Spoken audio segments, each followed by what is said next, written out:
DBC নিউজের নিয়মিত আয়োজন জেডএসআরএম নিবেদিত সংবাদ সম্প্রসারণে সবাইকে স্বাগত জানাচ্ছি। আমি মজুমদার জুয়েল। দিনে বাছাই করা সংবাদ এবং এর পর্যালোচনা নিয়ে সংবাদ সম্প্রসারণে আজ অতিথি হিসেবে স্টুডিওতে আছেন সিনিয়র সাংবাদিক ও কলামিস্ট হাসান মামুন এবং গ্লোবাল টেলিভিশনের প্রধান বার্তা সম্পাদক ফেরদৌস মামুন। দুজনকে স্বাগত জানাই আজকের সংবাদ সম্প্রসারণে। হাসান মামুনকে দিয়ে শুরু করি। বৈঠক হচ্ছে, কালকে হঠাৎ করে ডাকলো 3 দলকে, বৈঠক করা হলো। আজকে আরও অনেকগুলো দলের 20 জন নেতার সঙ্গে বৈঠক করছেন প্রধান উপদেষ্টা। একটু আগেই প্রধান উপদেষ্টার সঙ্গে বৈঠক করার পরে কয়েকজন রাজনৈতিক নেতা যে কথাগুলো বললেন তার মধ্যে একটা জিস্ট হচ্ছে, প্রধান উপদেষ্টা পদত্যাগের কথা বলেছিলেন, তবে রাজনৈতিক দলগুলোর এই দুদিনের আলাপ আলোচনায় তিনি নাকি আবার শক্তি ফিরে পেয়েছেন, মানে নিজের মনোবল ফিরে পেয়েছেন। এবং তবে রাজনৈতিক দলগুলো কিন্তু নির্বাচনের রোডম্যাপটা নিয়েই বেশি জোর দিচ্ছেন। এই বৈঠকের আসলে কার্যকারণ এবং এর প্রভাব কি মনে করেন আপনার? ধন্যবাদ, আমার সহ আলোচককে ধন্যবাদ, শুভেচ্ছা। এই যে বৈঠক হচ্ছে, এটা কিন্তু রাজনৈতিক দলগুলোর আগ্রহে হচ্ছে, আমরা যতটুকু জানি। মানে সরকার উদ্যোগী হয়েছিল এটা না। প্রথম বৈঠকটা হয় এনসিপি নেতা নাহিদ ইসলামের সঙ্গে ওই দিনই, যেদিন সেনাপ্রধানের বক্তব্যগুলো সংবাদ মাধ্যমে এলো। সেনাবাহিনীর তরফ থেকে কিন্তু প্রকাশ করা হয়নি, সংবাদ মাধ্যম পেয়েছে, প্রকাশ করেছে, সূত্র উল্লেখ করে বলা হয়েছে। এবং এগুলোর পরিপূর্ণ সত্যতা নিয়ে প্রশ্ন আছে এখনো, যেহেতু সোর্স আমরা জানি না। যাই হোক, এগুলো কন্টেস্টও করা হয়নি যে ঠিক না, তাও বলা হয়নি, তাই না? একটা জিনিস পর্যন্ত বলা হয়েছে যে এক ধরনের প্রোপাগান্ডার কথা। ও, সেটা আরেকটা, হ্যাঁ, এটা বলা যে অপপ্রচার চলছে, চলছে, সেটা অন্য বিষয়। কিন্তু সেনা প্রধানের বক্তব্য নিয়ে কন্টেস্ট করা হয়নি সেনাবাহিনী থেকে, যে এগুলো উনি বলেননি, আইএসপির কোনো বিবৃতি দেয়নি। সেই তো, সুতরাং আমরা ধরে নিতে পারি বক্তব্যগুলো মোটামুটি ঠিক উনি বলেছেন বা প্রশ্নোত্তর পর্বে এসছে। তো এটার একটা তীব্র প্রতিক্রিয়া সরকারের তরফ থেকে আমরা দেখলাম। বিবৃতির ভাষা কিন্তু বেশ কঠোর। যেমন কয়েকটা শব্দ আমি উল্লেখ করতে চাই। মানে এখতিয়ার বহির্ভূত বক্তব্য, বিদেশি ষড়যন্ত্র, দায়িত্ব পালনে বাধা সৃষ্টির চেষ্টা থাকলে সব প্রকাশ করা হবে। উপদেষ্টা পরিষদের বিবৃতির কথা বলছেন। হ্যাঁ, উপদেষ্টা পরিষদের বিবৃতি। ওই দিনই বৈঠক শুরু হয় রাজনৈতিক দলগুলোর আগ্রহে। বিএনপি কিন্তু বৈঠকের চেষ্টা করে যাচ্ছিল, আমরা সংবাদপত্রের খবরে দেখেছি। বিএনপি খুব একটা গুরুত্ব পাচ্ছিল না, কিন্তু নাহিদ ইসলাম ঢুকে গেলেন এবং বৈঠক হলো, এবং উনি জানালেন এসে যে প্রধান উপদেষ্টা হতাশ, ক্ষুব্ধ, এবং উনি দায়িত্ব ছেড়ে দিতে চান। প্রধান উপদেষ্টা কিন্তু বলেননি, বা কোনো উপদেষ্টা বলেনি, নাহিদ ইসলাম বলেছেন। এবং এটা নিয়েও সন্দেহ, অবিশ্বাস ছড়িয়ে পড়ল যে উনি ঠিক বলছেন কিনা। যাই হোক, পরে এটা বোঝা গেল যে প্রধান উপদেষ্টা ওই রকম একটা মুডে ছিলেন যে উনি দায়িত্ব ছেড়ে দেবেন। সত্যি বলতে গেলে সেনাপ্রধানের দিক থেকে যে বক্তব্য এসছে সেটা ওনার জন্য হতাশাজনক, কোনো সন্দেহ নাই। তবে এখানে আমি একটা জিনিস উল্লেখ করতে চাই, সেটা হলো গণ অভ্যুত্থানের পর গত বছরের 24 সেপ্টেম্বর সম্ভবত রয়টার্সকে একটা ইন্টারভিউ দিয়েছিলেন প্রধান উপদেষ্টা না, সেনাপ্রধান। এবং সেখানে উনি পরিষ্কার করে বলেছিলেন যে সংস্কার এবং নির্বাচনের জন্য 1 বছর থেকে 18 মাস, 1.5 বছর, অর্থাৎ 18 মাস পর্যন্ত সময় রেখে আমরা সরকারকে সর্বান্তকরণে এবং যে কোনো পরিস্থিতিতে সাহায্য সমর্থন করে যাব। এটা উনি তখনই বলেছিলেন, মানে সরকার গঠনের 2 মাসেরও আগে, এবং সরকার রোডম্যাপ ঘোষণার আগে। সুতরাং তারই অবস্থান কিন্তু পুরনো, এটা নতুন না। সেনাপ্রধানের যে 18 মাস, সেটা শেষ হবে সম্ভবত জানুয়ারিতে, তাই না? জানুয়ারি কিংবা ফেব্রুয়ারির শুরুর দিকে। সুতরাং উনি যদি বলে থাকেন যে ডিসেম্বরের মধ্যে নির্বাচন হওয়া উচিত, সেটা কিন্তু নতুন কোনো কথা না, ওনার দিক থেকে এটা পুরনো কথা। সুতরাং এটাতে খুব ক্ষুব্ধ হওয়ারও কোনো কারণ আমি দেখি না। আর সরকার যে বলছে না যে আমরা ডিসেম্বরের মধ্যে করব না, তা কিন্তু না। সরকার কিন্তু বলছে, মাঝে এই দাবিটাই বরং বেশি ছিল, এবং সরকারের তরফ থেকেও এটা বেশি করে বলা হচ্ছিল যে আমরা চেষ্টা করছি ডিসেম্বরের মধ্যেই নির্বাচন করার। ইলেকশন কমিশনও কিন্তু বলে যাচ্ছে যে আমরা চেষ্টা করছি মানে প্রস্তুতি প্রস্তুত রাখা আছি ডিসেম্বরের যে ডিসেম্বরের মধ্যেই যাতে ইলেকশন যদি করতে হয় যাতে করতে পারি, তাই না? সুতরাং এটাতে ক্ষুব্ধ হওয়ারও আমি আসলে কোনো কারণ দেখি না, এটা নতুন কিছু না। তো এই জন্য বাজারে একটা কথা আছে যে এটা আসলে অন্য কারণে ক্ষোভটা। বাজারে নানা রকম স্পেকুলেশনস আছে যে সেনাপ্রধানকে সরিয়ে দেওয়ার উদ্যোগ ছিল, তাই না? এগুলো কিন্তু গুজব, আমি জানি না, এগুলো তথ্য প্রমাণ নাই। রাইট। এবং সেখান থেকে এই জন্য প্রতিক্রিয়া এসছে। তারপরে হচ্ছে মায়ানমারের যে মানবিক করিডোর, আমি এটা নিয়ে আর একটু বিস্তারিত আসবো। আমি একটু ফেরদৌস মামুনের কাছ থেকে নেই যে সেই এই যে স্পেকুলেশন থেকে শুরু করে সবগুলো কথা বলা হলো, সেনাপ্রধান বলতে পারবে না নির্বাচনের কথা, সংবিধানে কোথায় লেখা আছে। পাশাপাশি যদি বলি জুলাই অগাস্ট বিপ্লবের একটা স্টেক হোল্ডার তো সেনাপ্রধান অবশ্যই, সেনাবাহিনী অবশ্যই, কারণ বিগত সরকারের যে গুলির নির্দেশ সেই নির্দেশ তারা পালন না করে বরং ছাত্র জনতার পক্ষে অবস্থান নিয়েছে এবং সেনাপ্রধানের সহায়তায় এই সরকার গঠন হয়েছে। এবং সেনাপ্রধান যেটি হাসান মামুন বললেন যে তিনি আগেই বলেছেন যে 18 মাসের মধ্যে নির্বাচন হয়ে যাওয়াটা কথা, তো উনি এটা বলতেই পারে, তার একটা ডিজায়ার হতেই পারে। উনি বলেন না যে আমি ক্ষমতা নেব, তাই না? উনি নির্বাচনের কথা বলেছেন, নির্বাচন হয়ে যাক, নির্বাচিত সরকারের কাছে ক্ষমতা হস্তান্তর হোক। সেটি নিয়ে ক্ষুব্ধ, বিদেশি শক্তির একটা হস্তক্ষেপ, কাজ করতে দেয়া হচ্ছে না, এই কথাগুলো কেনই বা আসবে? ধন্যবাদ আপনাকে। আসলে জুলাই গণ অভ্যুত্থানের আমি মনে করি যে 3টা বড় স্টেক আছে। একটা বিএনপি, একটা সেনাবাহিনী, আর একটা এই ছাত্র জনতা। তো এই 3টা স্টেকের মধ্যে সেনাবাহিনী হচ্ছে একটা প্রাতিষ্ঠানিক স্টেক।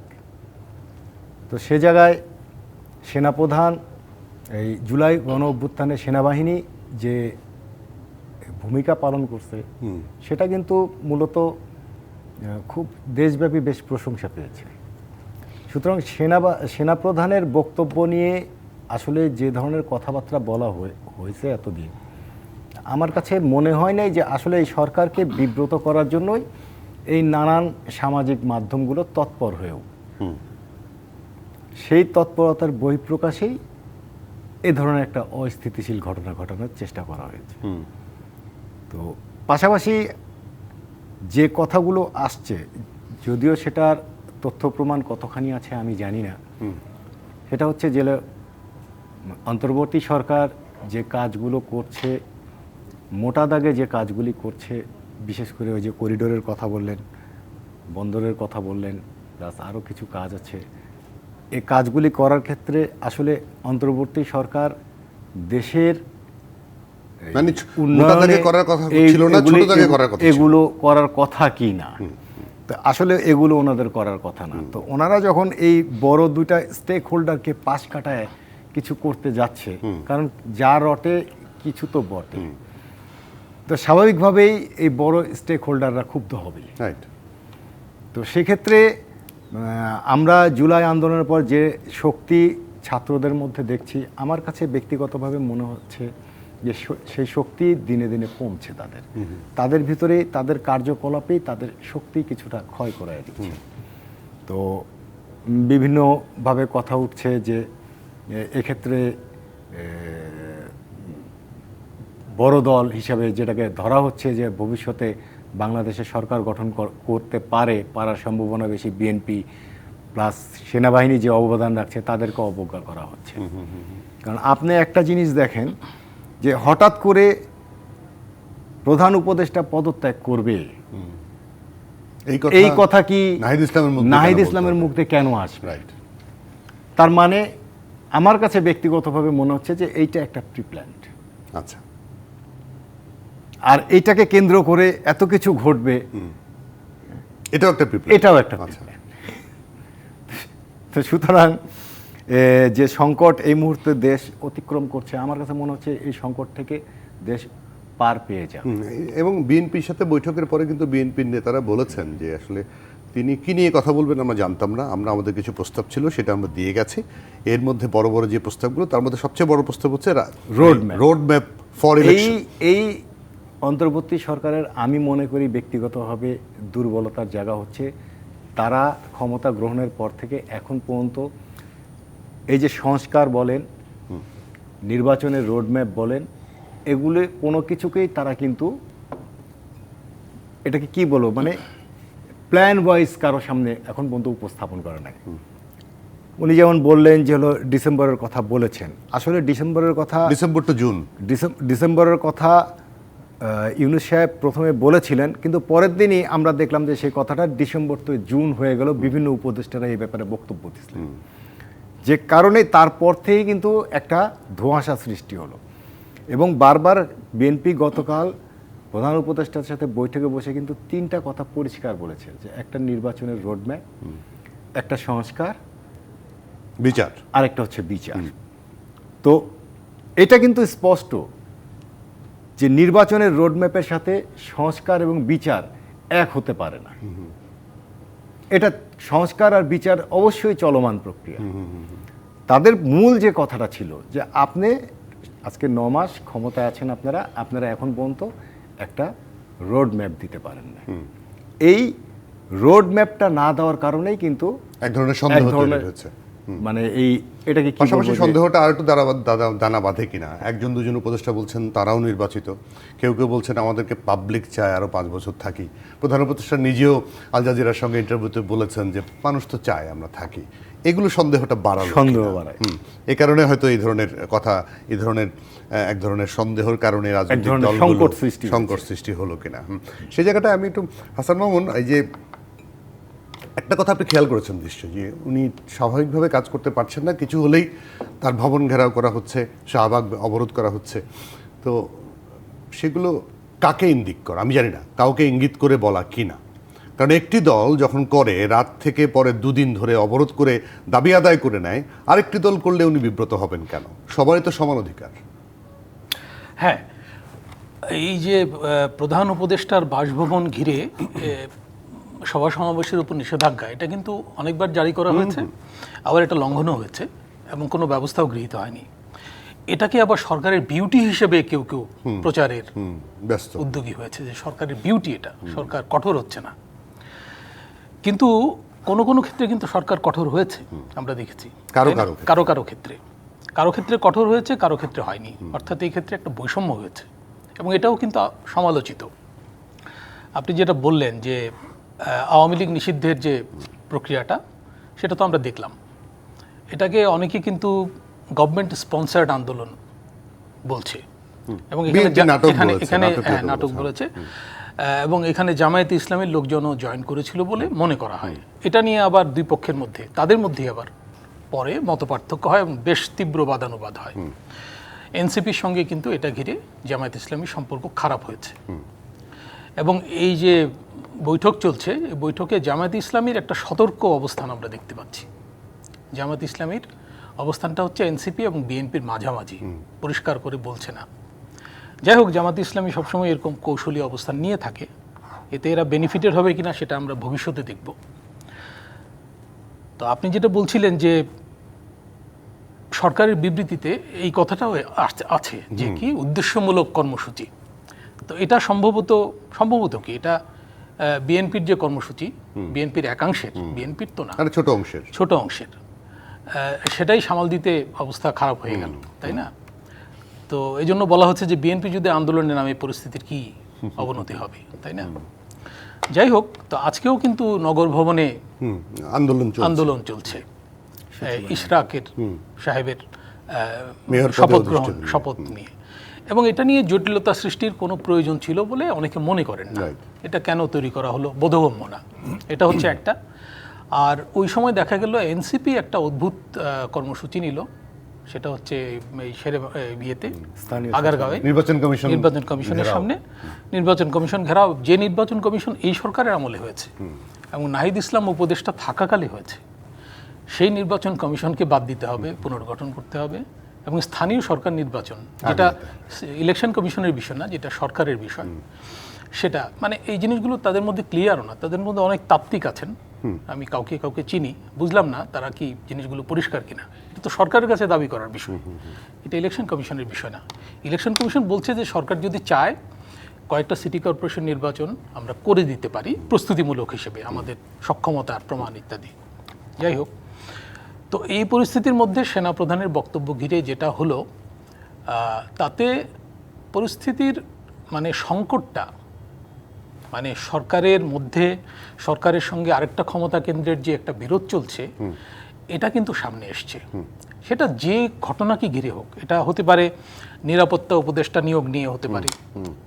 আমি শুনেছি, জানি না সঠিক খবর, ডক্টর ইউনূসের সঙ্গে যে বৈঠক হয়েছে তিন বাহিনী প্রধান, এবং সেখানে নাকি একজনকে বৈঠক থেকে চলে যেতে বলা হয়েছিল, শোনা যায়, আমি জানি না, সেটা নাকি ডক্টর খলিল।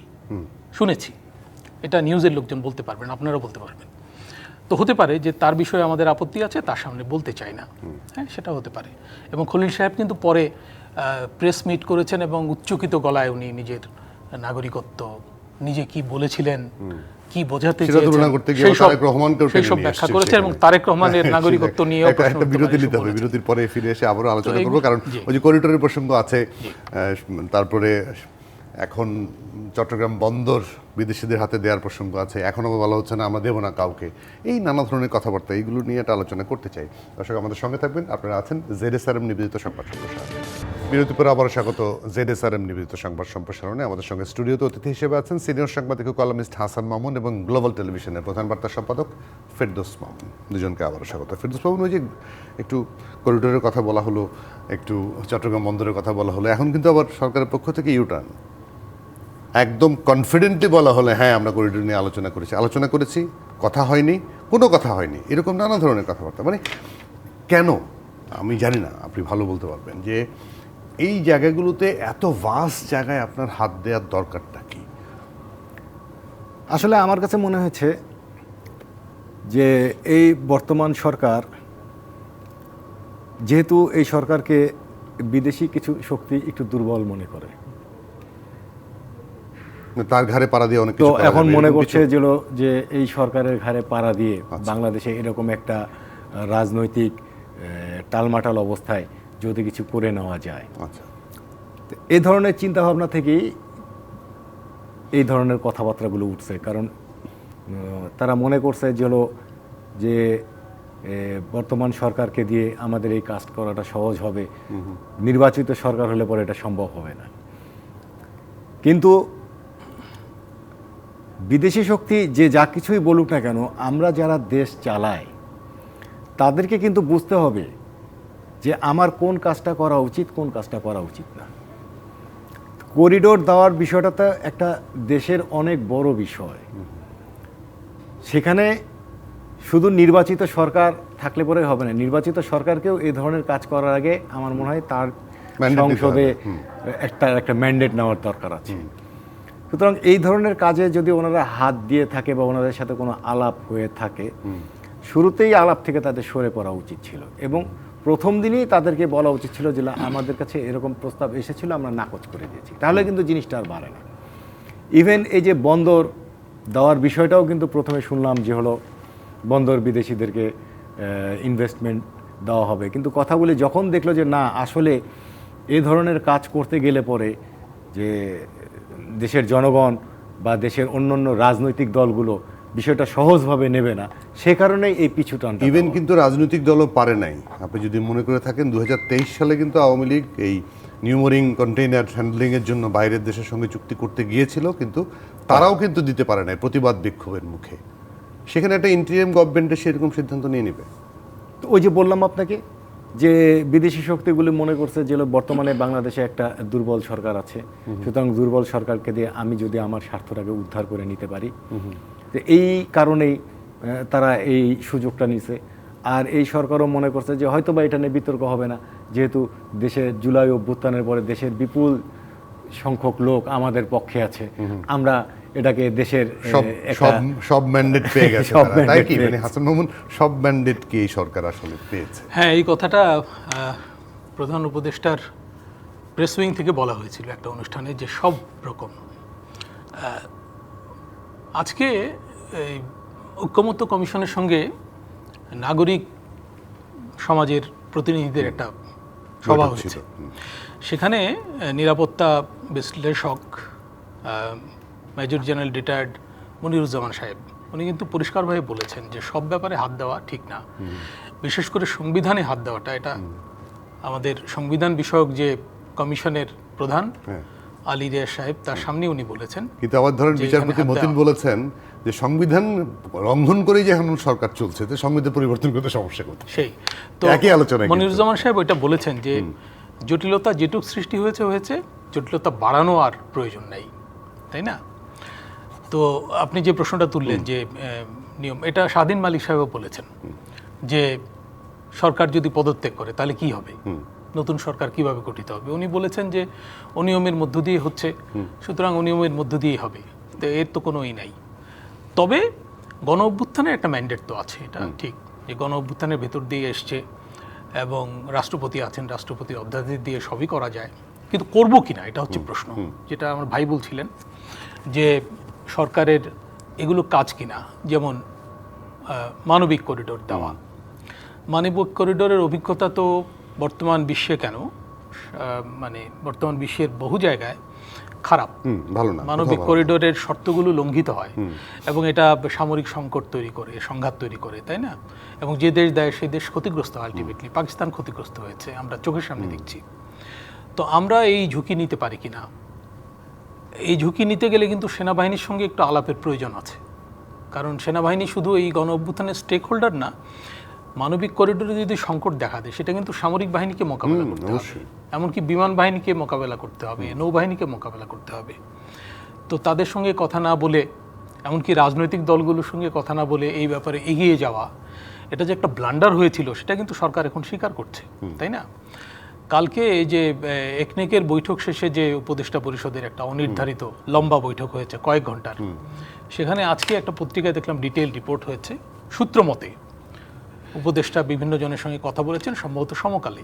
আমি রিপোর্টটা পড়ছিলাম, সেখানে সরকারের উপদেষ্টা কয়েকজন আত্মসমালোচনা করেছেন যে তাদের ভূমিকা, তাদের কথাবার্তা, তাদের ফেসবুকিং সংকট তৈরি করেছে এবং তাদেরকে সতর্ক হতে হবে। এগুলো আত্মসমালোচনা ভালো করেছেন। এমনকি একজন স্পোক্স পারসন নিয়োগ দেওয়া যায় কিনা, আমাদের মনে থাকার কথা 111 সরকারের সময় যখন নির্বাচন নিয়ে সংকট দেখা দিল, তখন কিন্তু একজন নতুন উপদেষ্টা নিয়োগ দেওয়া হয়েছিল, একজন অর্থনীতিবিদ। আমাদের আমিও অর্থনীতির লোক, আমাদের এক বড় ভাই হোসেন জিল্লুর রহমান, তাকে নিয়োগ দেওয়া হলো এবং উনি কিন্তু খুব নরমে গরমে কথাবার্তা বলে ধীরে ধীরে ধীরে ধীরে নির্বাচনের দিকে নিয়ে গেলেন। আমি মনে করি এই আলোচনাটা খুবই জরুরি যে এই ধরনের একজন যোগ্য লোক নিয়োগ দেওয়া দরকার, যিনি রাজনৈতিক দলগুলোর সঙ্গে প্রতিনিয়ত যোগাযোগ রাখবেন। এই সরকারের সংকট তৈরি হয়েছে প্রধানত রাজনৈতিক দলগুলোর সঙ্গে এবং প্রধান রাজনৈতিক দলগুলোর সঙ্গে সম্পর্কের অবনতি, দূরত্ব, সম্পর্কের অবনতি পরে দূরত্ব সৃষ্টি হওয়ার কারণে, দূরত্ব থেকে সম্পর্কের অবনতি হয়েছে। আরেকটা হলো, আমি আবার সেনা প্রধানের ওই যে সাক্ষাৎকার, ওইটাতে ফিরে যেতে চাই। উনি ওখানে কতগুলো ইন্টারেস্টিং কথা বলেছিলেন। এক, উনি বলেছিলেন যে প্রধান উপদেষ্টার সঙ্গে আমার সম্পর্ক খুব ভালো, প্রতি সপ্তাহে আমাদের মধ্যে দেখা হয় সেই সময়ে। তো সেই সম্পর্কটা কিন্তু থাকেনি পরে। উনি বলেছিলেন যে আমরা যদি এক থাকতে পারি, একসঙ্গে কাজ করতে পারি, তাহলে আমরা লক্ষ্যে পৌঁছতে পারবো, কোনো অসুবিধা হবে না, উনি বলেছিলেন, আপনার মনে আছে নিশ্চয়ই। তো এখন দেখা যাচ্ছে দুইজনের মধ্যে সংকট এবং দুইজনকে ঘিরে দুইটা কেন্দ্র মনে হয় তৈরি হয়েছে, তাই না? তো আমি বলবো যে এই দূরত্ব, মানে সরকারের এই যে দুই অংশের মধ্যে দূরত্ব, এটা দূর করতে হবে। রাজনৈতিক দলগুলোর মধ্যে যে অনাস্থা তৈরি হয়েছে, বিশেষ করে বিএনপির মধ্যে যে অনাস্থা তৈরি হয়েছে, এটা অবশ্যই দূর করতে হবে। যে জন্য নির্বাচনের রোডম্যাপ আলাদা করে দিতে হবে। এটাকে শর্তাবদ্ধ করা উচিত হবে না, সংস্কার দিয়ে, বিচার দিয়ে, কোনো কিছু দিয়ে। নির্বাচন ছাড়া গণতন্ত্রের উত্তরণ হবে না। এবং আমাদের রাজনৈতিক স্থিতিশীলতা শুধু না, আমাদের অর্থনৈতিক পুনরুদ্ধারের জন্য দ্রুত নির্বাচন লাগবে। আমি ব্যক্তিগতভাবে মনে করি আজকে থেকে 6 মাসের মধ্যে নির্বাচন হবে, ডিসেম্বর বুঝি না, এইরকম একটা ঘোষণা আসা উচিত। মানে আজকেই ঘোষণাটা হওয়া উচিত যে আগামী 6 মাসের মধ্যে নির্বাচন হবে। আমাদের দেশে কিন্তু 3 মাসের মধ্যে নির্বাচন হওয়ার একাধিক অভিজ্ঞতা আছে, ভালো উৎকৃষ্ট নির্বাচন। অবশ্যই। এবং শাহাবুদ্দিন সাহেব কিন্তু মানে আপডেটেড কিছুই ছিল না, আপডেটেড নিয়মবিধি কিছুই ছিল না, প্রথম এক্সপেরিমেন্টাল ছিল। উনি কিন্তু সাফল্যের সঙ্গে করেছিলেন, তাই না? ওনার চারিত্রিক দৃঢ়তা দিয়ে করেছিলেন এবং রাজনৈতিক ঐক্য ছিল, রাজনৈতিক ঐকমত্য ছিল, 3 জোটের রূপরেখা ছিল। এবং তিনি আবার শেষ করে আবার ফিরে গিয়েছিলেন, সংবিধান সংশোধনী হলো, সেগুলো বিতর্কিত বিষয়, সেটাতে না যাই। কিন্তু নির্বাচন কোয়ালিটি নির্বাচন হয়েছিল। এরপরে আরও 2টা কোয়ালিটি নির্বাচন হয়েছে। 8-এর নির্বাচন নিয়ে একটু প্রশ্ন আছে, তারপরেও একেবারে খারাপ নির্বাচন হয়েছিল এটাকে মনে করে না, তাই না? তো আমাদের ভালো নির্বাচনের অভিজ্ঞতা তো আছে, এবং আমি মনে করি সরকার যদি চায় সেখানটায় আমি একটু একটা আদর্শ নির্বাচন অবশ্যই করতে পারে, এই সরকার অবশ্যই পারে। না, আদর্শ নির্বাচন আদর্শটা কি, সেটার একটা মানদণ্ডটা কি? এটা যদি অনেকক্ষণ বলা হয়, অনেক সময় এই আলোচনায় বলা হয় যে আদর্শ মানে আগামী 10টা নির্বাচনও যদি করা হয় এরকম কিছু, আদর্শ কেউ মানবে না, কারণ যে হারবে সে বলবে এটা আদর্শ হয় নাই, যে জিতবে সেটা এর চেয়ে বড় আদর্শ আর হতে পারে না। সেই জায়গাটায় আমি শুধু যে আসি যে শুধু নির্বাচনের জন্য বলা হচ্ছে এই সরকার ক্ষমতায় আসে নাই, তাহলে কিসের জন্য আসছে? এই আলোচনায় আসতে চাই, একটা ছোট বিরতি নিয়ে আসি। দর্শক আপনারা থাকবেন, আপনারা আছেন জেডএসআরএম নিবেদিত সংবাদ সম্প্রসারণ। বিরতির পর আবার স্বাগত জেডএসআরএম নিবেদিত সংবাদ সম্প্রসারণে। আমাদের সঙ্গে স্টুডিওতে আছেন অতিথি হিসেবে সিনিয়র সাংবাদিক কলামিস্ট হাসান মামুন এবং গ্লোবাল টেলিভিশনের প্রধান বার্তা সম্পাদক ফেরদৌস মামুন। দুজনকে আবারও স্বাগত। ফেরদৌস মামুনের যেটা মানে বিরতির আগে বলতে চেয়েছিলাম যে সরকারের পক্ষ থেকে বলা যে শুধু নির্বাচন করার জন্য এই সরকার ক্ষমতায় আসে নাই, মানে তাই বলে এত কিছু করার জন্য এই করিডোর দিবে,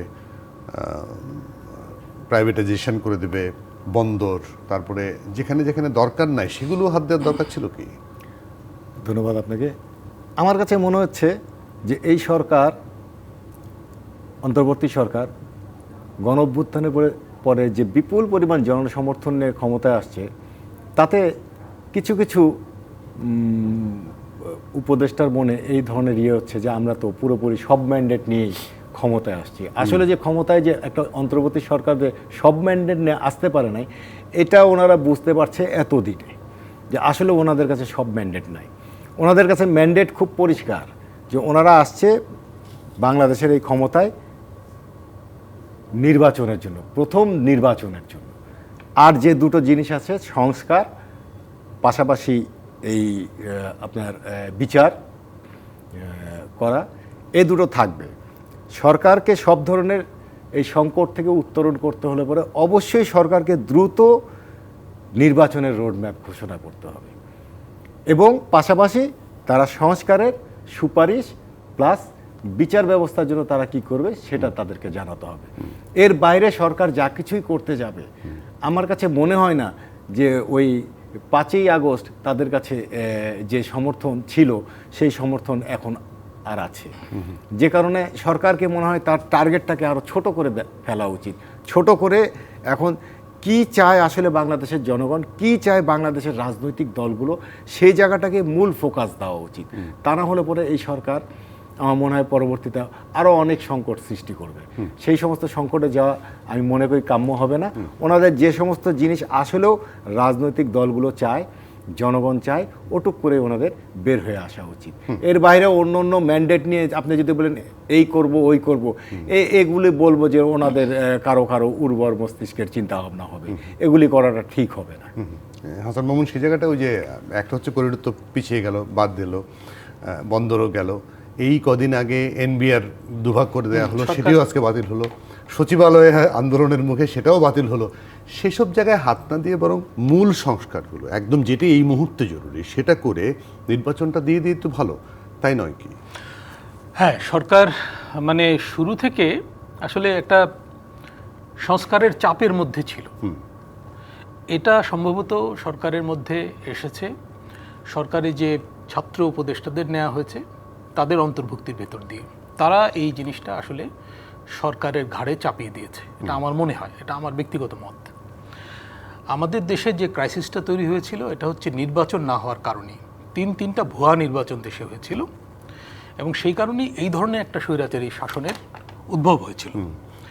এটা আসলে ব্যক্তি হাসিনার ব্যাপার না, এটা হচ্ছে নির্বাচনগুলো ঠিকমতো না হলে এই সরকারও এইরকম রূপ নিতে পারে, আমিও নিতে পারি।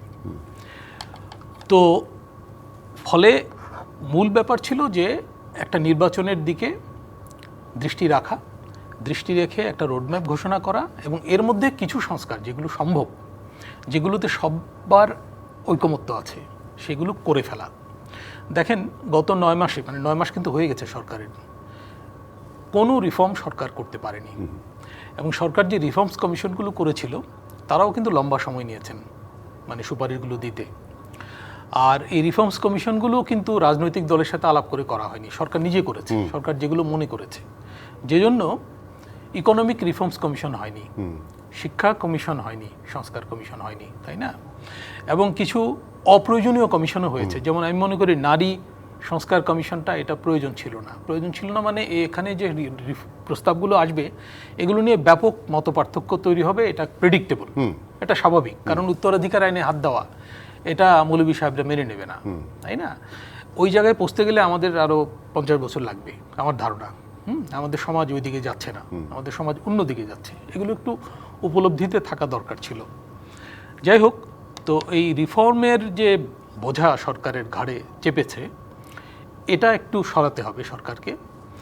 এবং আমার মনে হয় যে সরকার যেহেতু সেনাপ্রধানের সাথে একটা জায়গাতে একমত যে ডিসেম্বরের মধ্যে নির্বাচন হতে পারে, এটা বিএনপি চাচ্ছে, সেনাপ্রধান চাচ্ছেন, সরকারেরও এখন এটা চাওয়া উচিত। প্রায় সব দল চাচ্ছে, কিংবা একটা দুটো দল মাঝে ছাড়া। জামায়াত ইসলামী একটা প্রস্তাব দিয়েছিল যে আগামী রমজানের আগে, অর্থাৎ জানুয়ারি ফেব্রুয়ারির মধ্যে, তাই না, এবং বর্ষার আগে, শীতের মধ্যে। এটা তো আমাদের ঐতিহ্য এই সময় নির্বাচন করা। এরকম একটা সমঝোতা আসা দরকার। এই নিয়ে ইগোতে ভোগার কোনো কারণ নাই যে 18 মাসের মধ্যে আমি করব না বা 18 মাসের মধ্যে আমার করতে হবে, এইরকম ভোগার কারণ নাই। কারণ এটা জাতিগত বিষয়, জাতিগত গণতান্ত্রিক উত্তরণের বিষয়। সুতরাং আমরা 18-তে না পারলেও আমরা যদি 20-এর মধ্যেও পারি, 20 মাসের মধ্যে এটা সমঝোতা হয়ে যাওয়া উচিত। এবং রোডম্যাপ ঘোষণা করে সংস্কারের যেসব ঐক্যমত্য হয়েছে, ইতিমধ্যে কিন্তু প্রথম দফা আলোচনা শেষ, দ্বিতীয় দফা আলোচনা শুরু হবে। যেসব বিষয় ঐক্যমত্য হয়েছে, আজকে আলী রিয়াজ সাহেব বলেছেন যেগুলোতে হয়নি এগুলো প্রকাশ করা হবে। এটা কিন্তু একটু থ্রেটের মতো আর কি। এর আগে বলেছেন প্রধান উপদেষ্টা নিজে যে বলেছেন সব প্রকাশ করা হবে, সব ওপেন করে যেগুলো দেওয়া হবে। যেগুলো যেগুলো ঐকমত্য হয়েছে সেগুলো আগে প্রকাশ করেন, মত পার্থক্যটা থাক না, এগুলো করে ফেলেন। যত সংস্কার হয় ভালো, আমরা তো কেউ সংস্কারের বিরুদ্ধে না, তাই না? সেনাপ্রধানও সংস্কারের কথা কিন্তু বলেছিলেন ওই ইন্টারভিউতে, আমি আবার স্মরণ করছি। উনি বলেছিলেন যে সেনাবাহিনী যাতে রাজনীতিতে না জড়ায়, সেনাবাহিনীকে যাতে রাজনৈতিক সরকার ব্যবহার করতে না পারে, সেই জন্য একটা সংস্কার হওয়া প্রয়োজন। ওই ইন্টারভিউতে উনি বলেছিলেন কিন্তু। এবং উনি বলেছিলেন যে প্রধানমন্ত্রী এবং রাষ্ট্রপতির মধ্যে একটা ক্ষমতার ভারসাম্য থাকা ভালো, যে জন্য অসুবিধা সৃষ্টি হবে নির্বাহী বিভাগের পক্ষে সেনাবাহিনীকে ব্যবহার করতে। যাই হোক, তো এই আলোচনাগুলো কিন্তু হয়নি, তাই না? এই আলোচনাগুলো হওয়া বরং জরুরি। মোদ্দা কথা হচ্ছে যে ওই আপনি যেটা বললেন যে 18 মাস না হোক 20 মাস, এখনই যদি নির্বাচনের তারিখ ঘোষণা হয় তাহলে সব সমস্যা সমাধান হয়ে যাবে বলে আপনি মনে করছেন। এখানে একদম শেষ সময় আর কথা বলতে পারছি না। দুজনকে অনেক ধন্যবাদ, কৃতজ্ঞতা আজকে সময় দেওয়ার জন্য। দর্শক, এই ছিল জেরুজালেম নিবেদিত আজকের সংবাদ সম্প্রসারণে। ডিবিসি সংবাদ।